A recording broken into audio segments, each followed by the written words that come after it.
vai dar continuidade às nossas aulas sobre segurança e saúde no trabalho. Vamos aqui para a gente ver a relação do nível de ação. Pessoal, se eu estiver falando muito rápido, caso vocês estejam tendo algum tipo de dificuldade, não entenderam ou qualquer coisa desse tipo, voltem à aula, dá um pause, assiste novamente.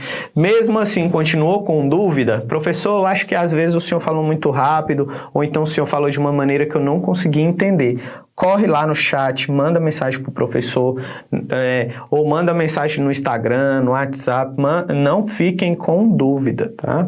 Eu sempre falo aqui, para quem está assistindo, quem já vem assistindo as nossas outras aulas, eu sempre falo, não levem a dúvida para casa. Professor, mas eu estou em casa, então não fica com ela aí, tá? Passa ela para mim que eu vou tirar e vamos sanar essa dúvida, beleza? Então, o que é o nível de ação? Nível de ação é o valor acima do qual devem ser implementadas ações de controles sistêmicos de forma a minimizar a probabilidade de que as exposições ocupacionais ultrapassem os limites de exposição.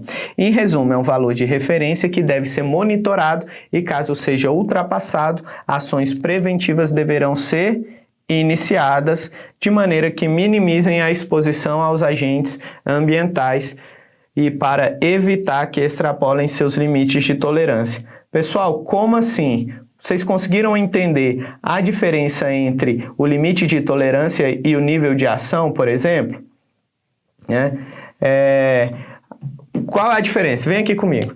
Lembra que eu citei para vocês como exemplo a questão do limite de tolerância do ruído, que era 85 decibéis, e o nível de ação é 80 decibéis. Significa o quê? Que a partir daquele valor eu já tenho que propor medidas de prevenção. Aí a gente corre lá na NR9 e vê que na NR9 ele fala que as medidas de prevenção, elas têm que seguir uma ordem. Elas têm que seguir uma ordem. Primeiro, eu tenho que tentar eliminar o risco. Vou tentar eliminar o risco. Não conseguir eliminar o risco, medidas de proteção coletiva, administrativas e, por último, as medidas de proteção individual. Tá bom? Então lembrem sempre disso, é sempre essa sequência. O cara está exposto ao ruído, vou dar um protetor auricular do tipo concha, do tipo plug, que vai resolver esse problema. Não, nada disso.